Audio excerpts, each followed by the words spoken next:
How I Became a Pirate, written by Melinda Long and illustrated by David Shannon. Pirates have green teeth when they have any teeth at all.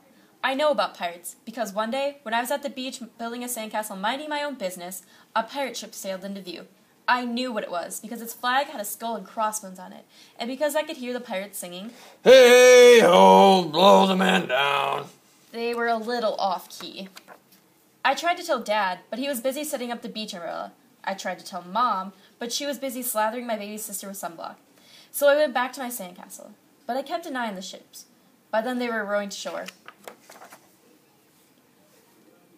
When they landed, the head pirate climbed out of the boat and yelled, Ahoy there, matey! Be this the Spanish Main? No! I said. This is North Beach. Shiver me timbers! The pirate said. We must have taken a wrong turn at Bora Bora. He walked around my castle. He looked at the moat, then yelled back to his crew.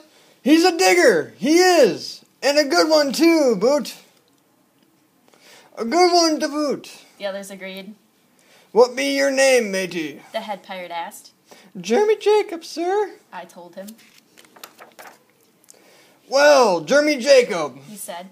you're looking at Brad Beard and his crew. We've been needing a digger like yourself.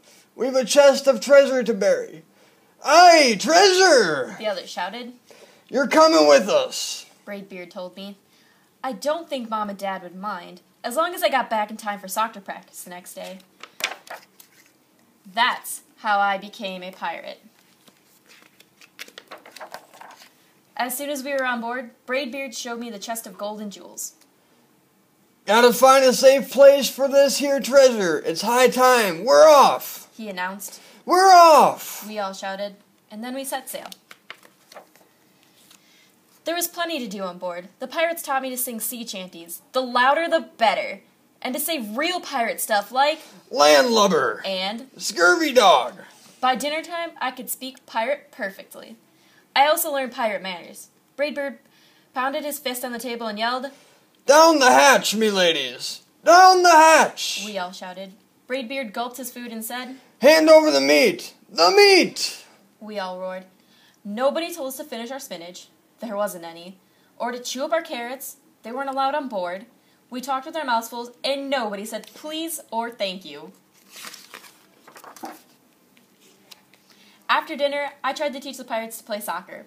Braidbeard kicked the ball and yelled, Arg, soccer! Arg, soccer! The crew yelled. Then everybody dove for the ball at once, and it rolled right off the deck. After it, me hearties! Braidbeard commanded. After it! We all whispered. We fought over who would get the ball, but it didn't matter anyway, because a shark came along and swallowed it in one gulp. So much for soccer.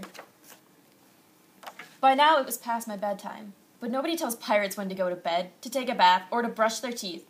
Maybe that's why their teeth are green. Pirates sleep with one eye open, just in case, and they don't change into pajamas, unless they want to. Pirates don't do anything they don't want to, except for maybe swabbing the decks. I wanted to be a pirate forever. But then I found out what else they don't do. When I couldn't stay awake any longer, I asked Braidbeard to tuck me in and read me a story. Tuck you in? He bellowed. Pirates don't tuck. No tucking. The crew cried. And the only thing they had to read was a map. Don't you have any books? I asked. Braidbeard looked confused. Books? I didn't even bother to ask about a goodnight kiss. It wasn't easy to follow a ship without a story, but I was finally dozing off when a storm broke. Thunder boomed and lightning crashed.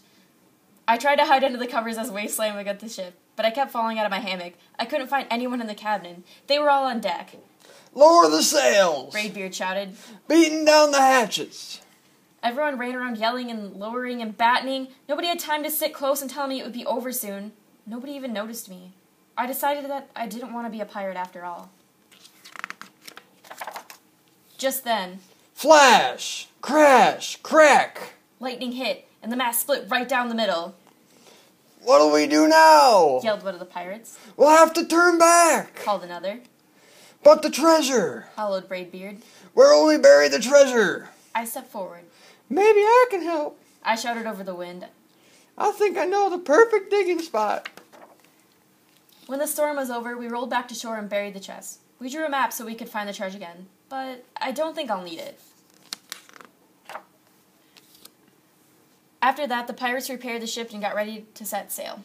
Before they left, Braidbeard handed me a flag and said, "You make a fine pirate, Jeremy Jacob.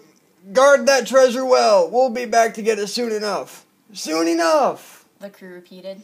"And if you ever need us," Braidbeard added, "just run the Jolly Roger up your pole.